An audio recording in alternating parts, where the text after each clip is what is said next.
Hi, my name is Kritika and I'm a voice actor. Couple of days back मुझे एक reel मिली जिसमें मेरी आवाज़ यूज़ की गई थी.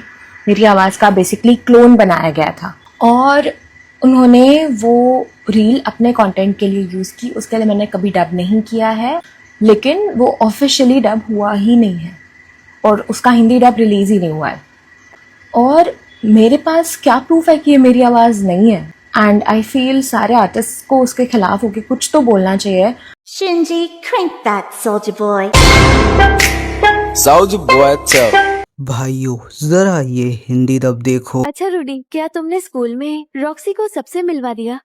हाँ, जब मैंने मास्टर रॉक्सी को यूनिवर्सिटी में इंस्ट्रक्टर के तौर पर रिकमेंड किया तो मैंने सबको बताया कि वो कितनी शानदार हैं. जब मैंने उन्हें कैंपस घुमाया तब भी मैं उनकी ही तारीफ करता रहा कि उनके अच्छे नेचर के बारे में जानना उन सभी के लिए हमेशा एक प्लस पॉइंट साबित होगा.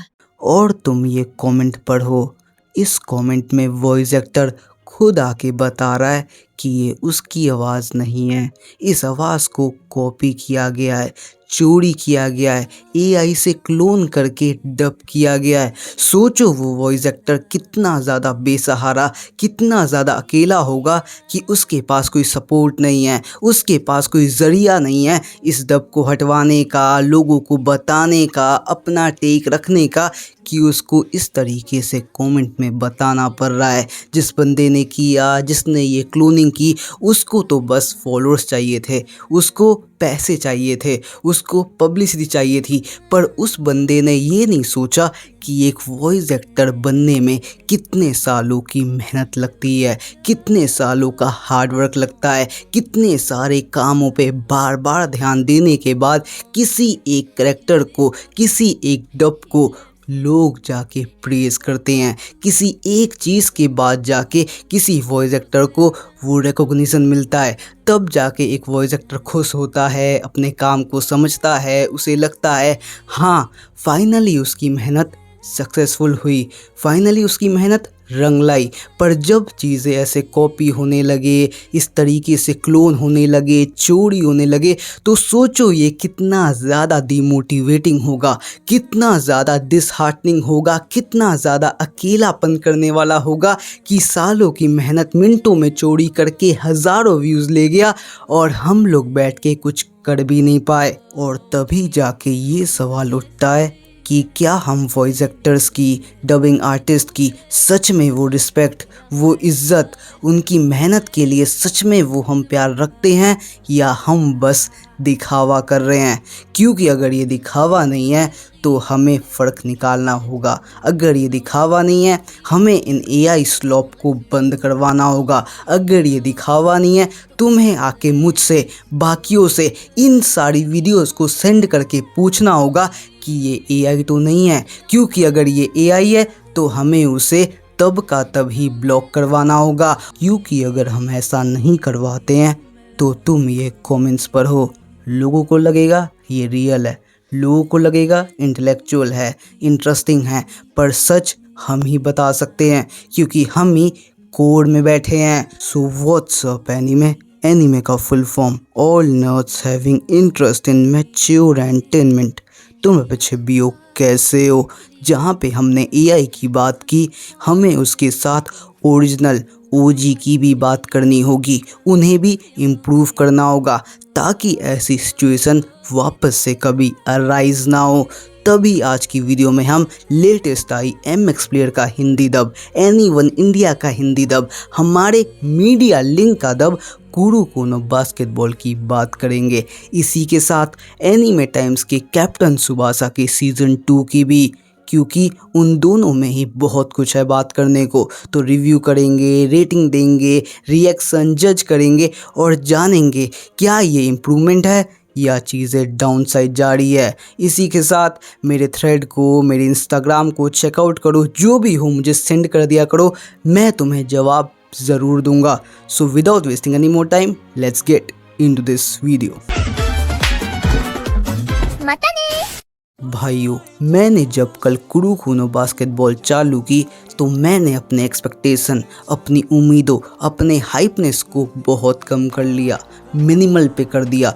क्योंकि मैंने the OG, the GOAT, the classic हमारी एनीमे स्लैम डंक देख रखी है तो उसके आगे इसको कंपेयर करना कोई सेंस नहीं बनाता, इसलिए मेरे एक्सपेक्टेशन बहुत ही मिनिमल थे। और जब मैंने चालू की तो हाँ, मुझे लगा कि ये कुछ नया नहीं है, कुछ अलग नहीं है, चल ही रहा है, देख ही लेते हैं। पर धीरे धीरे मज़ा आने लगा। इसका कॉन्सेप्ट, स्लैम डंक का कॉन्सेप्ट, दोनों में बहुत फ़र्क है। इसके कैरेक्टर्स, उसके कैरेक्टर्स, दोनों में बहुत फ़र्क है। मतलब कुरुको नो बास्केटबॉल का राइटर जानता था कि पहले से ही एक क्लासिक है तो उसको क्या अलग करना है, और यही चीज़ इस एनीमे का सबसे बड़ा यूएसपी बनती है। और बात करूं वॉइस एक्टर्स की तो सबसे पहले सुनो हमारे बंदे कुरुको की आवाज़। क्या कह रहे हो? मुझे बताने की जरूरत नहीं कि तुम मुझसे ज्यादा स्ट्रांग हो, ये तो मुझे पहले से पता है। मैं तो बस देखना चाहता था कि तुम इसमें कितने अच्छे हो। क्या? भाई डबिंग बढ़िया हुई है।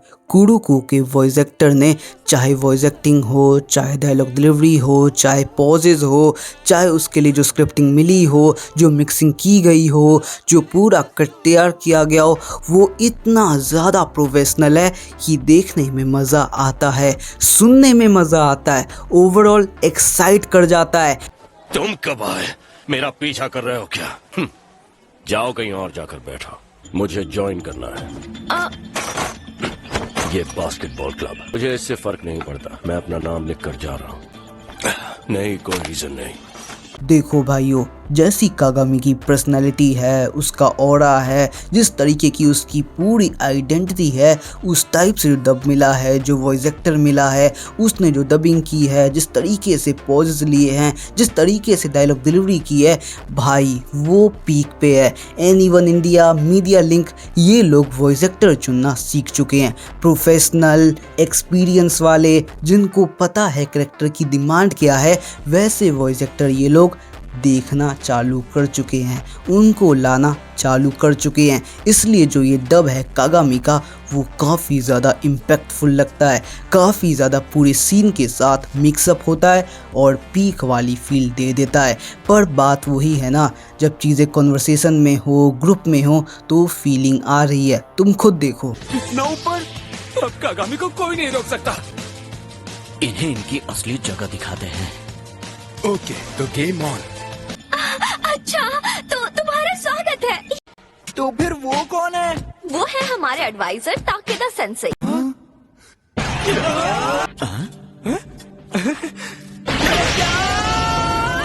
ये है ग्रुप का सीन, ये है ग्रुप की कॉन्वर्सेशन, और यहाँ पे तुम आसानी से पता लगा लोगे, या मे बी मैं थोड़ा सा सुना रहा हूँ उससे शायद पता ना भी लगे, पर स्क्रिप्टिंग में इशू है।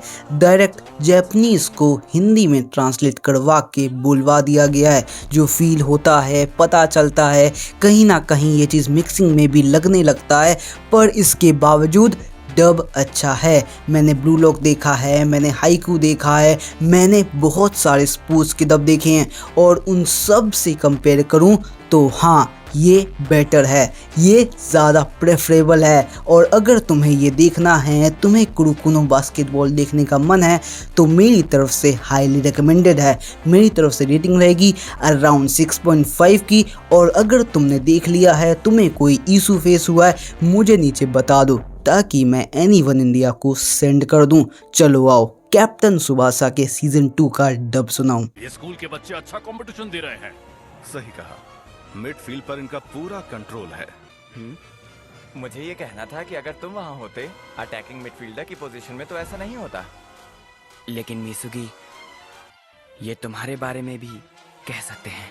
तुम बहुत अच्छा खेले, तुम सब लोगों ने तो कमाल ही कर दिया।